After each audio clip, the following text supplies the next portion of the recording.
An instant classic in the Peach Bowl as Texas outlasts Arizona State in double overtime. The Horns were up 24-8 with 6.5 minutes to go in the game. Everything changed on a 4th and 2 touchdown pass by Cam Skattebo. Arizona State ties it, sends it to overtime thanks to a couple of missed field goals by Texas late in the game. The Sun Devils had the lead in overtime, but Texas scores the final 15 points and clinches the game on an Andrew Makuba interception at the goal line. Longhorns 39, Sun Devils 31, as Texas advances to the Cotton Bowl, the semifinals, to face either Ohio State or Oregon. All right, let's bring in Chip Patterson and Shehan Jeyarajah. Guys, we've been waiting for a game like this. It seems like years in the college football playoff. Chip, we got it.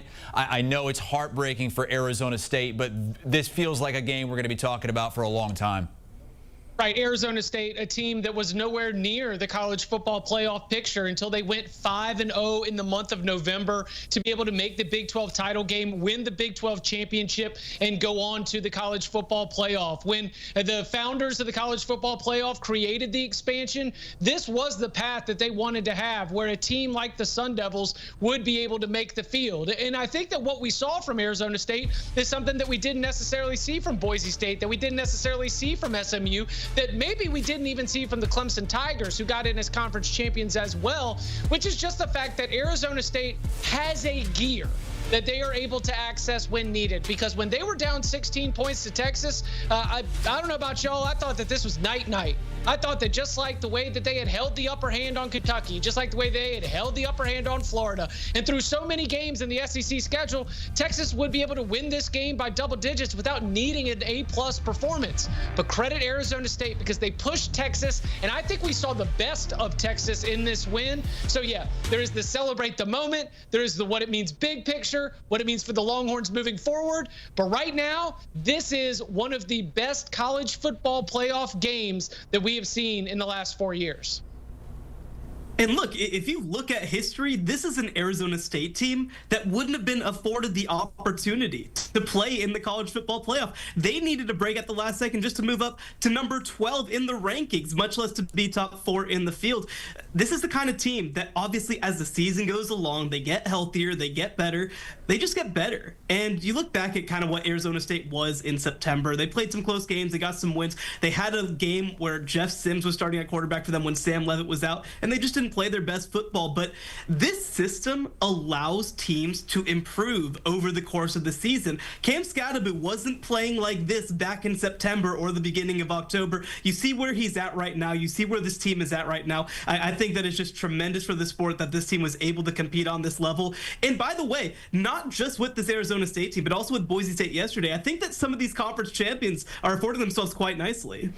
This was a matchup between the last two Big 12 champions. Texas won it last year, went to the SEC, lost in that building in the SEC championship game a couple of weeks ago to Georgia, and now they beat Arizona State in double overtime. So many plays stand out, but I feel like the majority of them were on the Arizona State side. The Cam Skattebo throw, the Cam Skattebo catch, the Cam Skattebo touchdown runs. But Chip, for Texas, what was the difference ultimately in this game? Matthew Golden in a wide receiver room that just has players you can't guard. And that is one thing that I thought Quinn Ewers handled himself quite well. 20 for 30 passing, 3 touchdowns. He did have 1 interception, but there were a couple of plays where he threw it where no one else but his receiver was going to be able to go get it. And then Matthew Golden, 149 catches in 149 yards, on 7 catches in total, including 1 touchdown and a big-time 54-yard gain. I think that when you've got players like that, that is where Steve Sarkisian has made his bread and butter, building out this team. Yes, he does it at both lines of scrimmage to be able to create depth on offensive and defensive line, but he has always wanted to go and make sure that you've just got dudes on the perimeter that can go and make plays. They lost so many of those players off last year's Big 12 title team that made it to the college football playoff. He goes and he gets Matthew Golden from Houston. He goes and he gets Isaiah Bond from Alabama. He goes and he puts together a group that can be similarly explosive. The freshman Ryan Wingo, true freshman, also showing up with a couple big plays here. And so the difference for me was that Arizona State's defense was dialed in on stopping the run. Great game plan, great execution.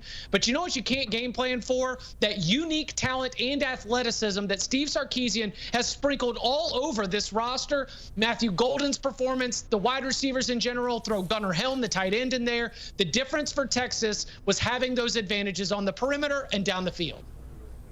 The other thing that I'd point to is just the depth that Texas has on the defensive side of the ball. The final numbers aren't going to look all that good for the Texas defense, but you look at some of the issues that Texas had offensively in the middle of this game. They went punt, punt, punt. They had a safety, obviously, early in this game. I mean, this was not a very good or comprehensive Texas offensive performance, especially when you look at that third quarter when Arizona State outscores them 5-0 to get back into this game.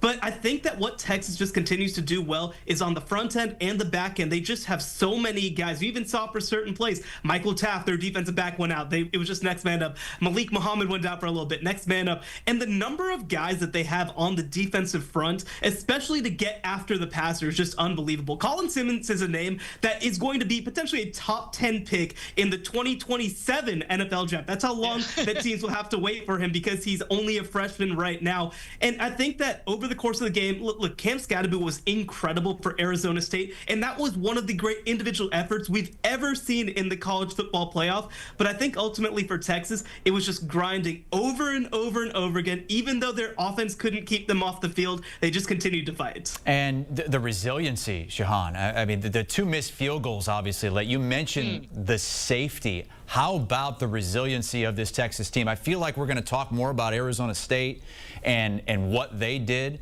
but you got to be impressed with how Texas came back in that overtime. No, you're absolutely right. I mean, this is a team that had so many moments where they could have crumbled. I thought there was actually a great moment before Bert Auburn's second missed field goal when Steve Sarkisian came to him and just said, "Don't worry, we trust you. We know you're good." And by the way, on that second field goal, that had a little bit more to do with the holder than it did with Bert Auburn messing up. So, like, this is just a team that's playing with a lot of confidence right now. They don't falter. They don't crumble mentally or emotionally. And that's the hallmark of a veteran team. And by the way, for all the talk about the quarterback position, that's one of the things that Quinn Ewers brings to the table. He's played in so many big games over the course of his career. He's won big games over the course of his career. I actually think that there's a great comparison between this game and the 2023 Sugar Bowl where Texas falls short. On that game, you have Quinn Ewers throwing for a final pass to the corner of the end zone on fourth down as the game is ending. In this one, you have Quinn Ewers, 4th and 13, game on the line. If they don't make this pass, the game is over. He stepped up in that moment. And look, we can talk about all the talent that Arch Manning has and what he's going to do in his Texas career, but Quinn Ewers is the one who has done it, and I think that that's one of the reasons why they feel he has potentially the best path for them to win. Great call, Shehan. I think about some of the great powerhouses of the 21st century in this sport, and this doesn't apply to all of them, but it does apply to some, especially in the Southeastern Conference, is that when they were on the rise, they did have to bump their head. They did have to fall short and then get back up and overcome it. Nick Saban's Alabama program lost to Florida in the SEC championship. Kirby Smart had Georgia in the national championship, having their hearts broken in extra time against Alabama. And you can kind of continue to trace all these different paths. And I wonder if, just like what Shehan was saying, this is Texas taking the next step. We always wanted to fast forward Texas to being back. We don't talk about back anymore because they're here.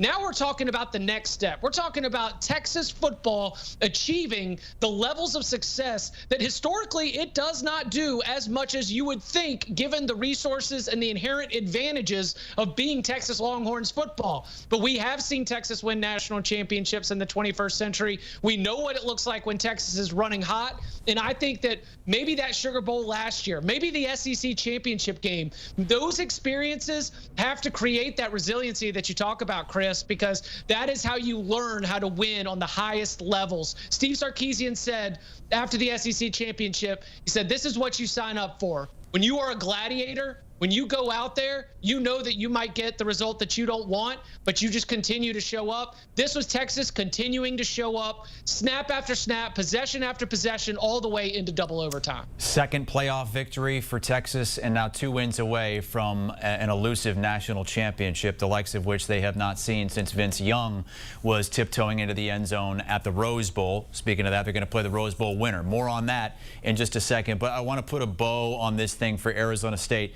Chip, I was listening to you before this game on your preview, and you were asked, how does Arizona State pull this off? And you said Kenny Dillingham needs to take some real chances. And man, did he ever. I mean, the 4th and 4 at his own 20, fake punt, throws a first down.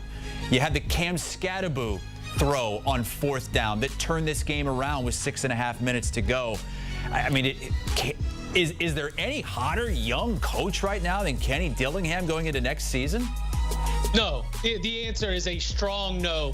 34 years old. Yeah, let me say that one more time for the people in the back. Kenny Dillingham at 34 years old has just showcased everything that he is about. He took a team that was projected to finish 16th out of 16 teams in the newly expanded Big 12, and he got them to the top of the conference. He went and won that conference, and he just went toe-to-toe with the SEC runner-up, a program that in this last 2-year run has been among the most successful in all of college football. He has done it with, as Shehan mentioned earlier, a team that has gotten better throughout the season. And yes, Chris, I love the way that he coached, because you are not going to win this game coaching scared, and he did not coach scared. Love every bit of what we saw in the trajectory of the Sun Devils program under Kenny Dillingham's leadership. Talking to people around the Big 12, the question was never if Arizona State was going to have success under Kenny Dillingham. The question was when. And I think what shocks people is just how fast it happened. And people are going to point to the transfer portal and rebuilding the roster and all that sort of stuff, but I think that only tells a little piece of the story, because they have done such a tremendous job of developing talent when it gets to Arizona State. A lot of the players at Arizona State right now, in fact, 7 of them, actually started their career at the University of Texas and were eventually pushed out or run off. In fact, 20 players on the roster are from the state of Texas. There was a lot of emotion going into this game against the University of Texas because most of these players were not recruited by that school. But they've done such a great job of building a culture in short order with a coaching staff that has some real pieces but hasn't done this all together before. To go from 3-9 to, of course, winning the Big 12, making the college football playoff, being one play away from competing in a national semifinal. It's incredible how fast this has happened. And I think that if you're an Arizona State fan, by the way, he is an alum of that university. He loves that place. He's committed to that place. And I think that this is kind of the dream that every single fan base in college football hopes for, is to have the next big thing who wants to be a part of your university. And they were without their best, by far, their best receiver, not only this game, but the Big 12 championship game when they put up 45 points against Iowa State. Jordan Tyson fractured collarbone at the end of the season. Arrow pointing straight up, the pitchforks pointing straight up for Arizona State. But Shehan, let's go to Texas here, and now projecting forward. They're going to be heading to the Cotton Bowl. Our Cover 3 crew is going to be there. Question is, who will they play? Ohio State or Oregon, who are playing in the Rose Bowl right now. Shehan, which team does Texas match up better against? I think for me, the answer is Oregon, because Oregon is a team that's a little bit more offensive oriented, whereas Ohio State, they are the only team in the country to me that can contend with the Texas defense for best in the country. You look at the way that they've stopped the run over the past couple of weeks, it's incredible. And they might actually be even better against the pass than they are against the run. This is a really tough matchup if Ohio State is the team for Texas. You look at some of the struggles that they've had in these first 2 weeks offensively against Clemson and Arizona State. For Oregon, I mean, look, they are really, really talented defensively as well, but they're not the kind of shutdown, lockdown unit that some of these other teams that are going to make the national semifinals are. They're a team that wants to outscore you. They're playing against a quarterback, by the way, if they play that game, Dylan Gabriel, who they have some experience with. He played at Oklahoma the 2 previous years before he transferred to Oregon. So if I'm Texas, I more want to test my defense and say, hey, can we figure this out, than a team that's able to stop me at such a high level the way that Ohio State is. I think they would rather see Ohio State because then Texas and Ohio State would both be playing in their third game.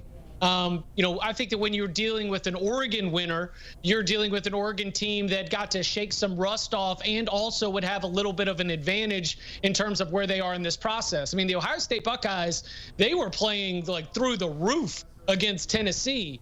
And then to think that you would also be, having another game under their belt, another game for that offensive line depth to be tested. I think the answer is Ohio State, but either one of them, honestly, I think Texas should be concerned about, because Texas left the door open for Arizona State to overcome a 16-point deficit with a third quarter offensive performance that was absolutely dreadful. The defense that they will be facing, whether it's Oregon or Ohio State, will be better than what Arizona State was today. The issues that contributed to Texas getting outgained about like 510 to 370 or something like this, those would be even more damning in a matchup against either Oregon or Ohio State. So I'm going to go with Ohio State so that it's the third game for both teams. But Chris, given what we saw from Texas today, I think there's big time concerns against either team coming out of the Rose Bowl. Well, that game will be next Friday at the Cotton Bowl Classic, Jerry World. Chip Patterson will be there along with our Cover 3 podcast crew. Thank you to Chip and Shehan, and